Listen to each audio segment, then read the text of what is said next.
Hey guys, welcome back to the Discarded Sports Fan channel.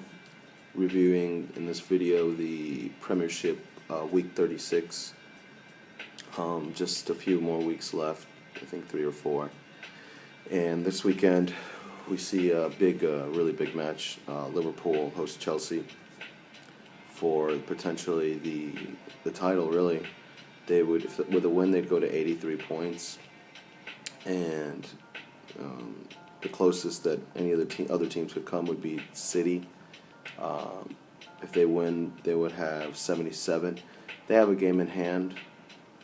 They've only played 34 games compared to everyone else's 35. But if Liverpool don't drop points against Chelsea, I don't see them dropping points the rest of the way. Some keys ahead coming into the game.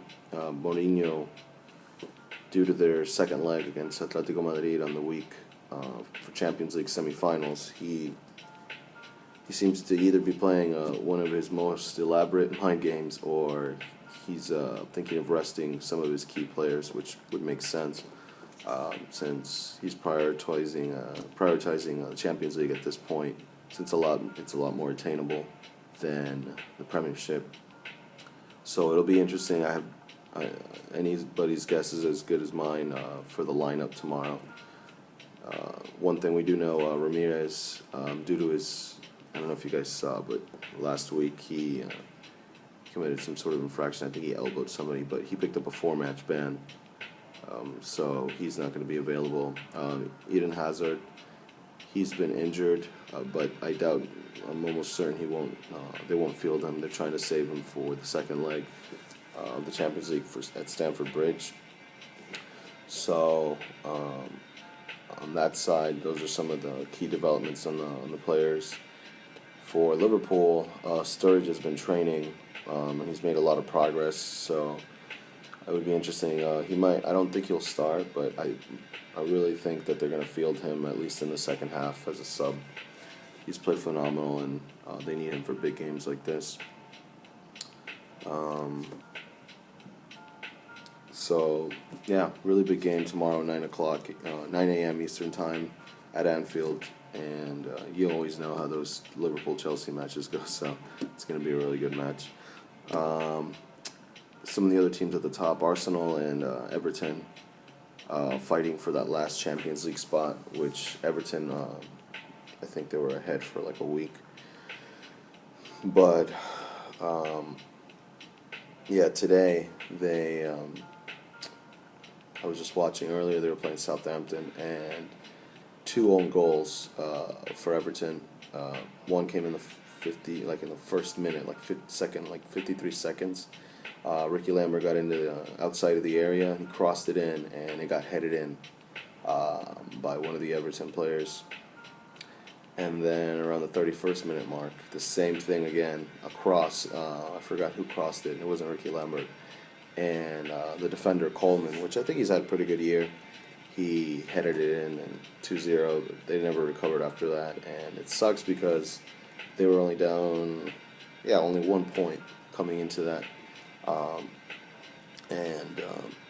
Who knows, Arsenal, they're going to be hosting Newcastle, and they're not exactly playing in great form or anything, but, Arsenal have been probably the most inconsistent team all year. So they're coming in, though, to this game on a win. I think it was Hull City. I forgot who they played, but they beat them 3-0 behind some nice goals, from Giroud. So they're at home. They're not in any other competition. I believe they play the FA Cup final. Is it this week? I forget when they play, but in any case, big loss for Everton. I wouldn't say that their Champions League hopes are gone, but there's only 3 or 4 games left, so it'll be tough for them to come back from that.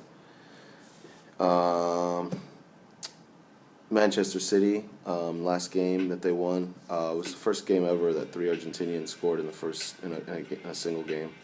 I think it was Di Michelis, Zabaleta, and Agüero. But there was a big injury that they lost David Silva for the rest of the season. Hopefully it's not putting his World Cup chances in dire straits either, because not that Spain need any more midfielders, but he is, he's definitely one of the first guys on the team sheet, if not to start, at least to come off the bench, depending on how the Bosque plays it. But they go to Crystal Palace on Sunday, and they have a game in hand. They'll try to catch up, try to get to 77 points, and they'll be rooting for Chelsea to win. If Chelsea win, Chelsea goes to, I believe, 78 points, and City will go to 77, and Liverpool will stay at 80, and City will have a game in hand. So potentially, if they win out after that, depending on goal difference, even though I believe Liverpool is ahead on goal difference, at least they have a chance. So they'll be watching that game closely. And then the last game, United, I think they host Norwich. I'm not sure if they go there or they host, but in any case, first match after firing David Moyes. I really feel bad for him, and I listened to this podcast called Men in Blazers. They brought up a really good point about him.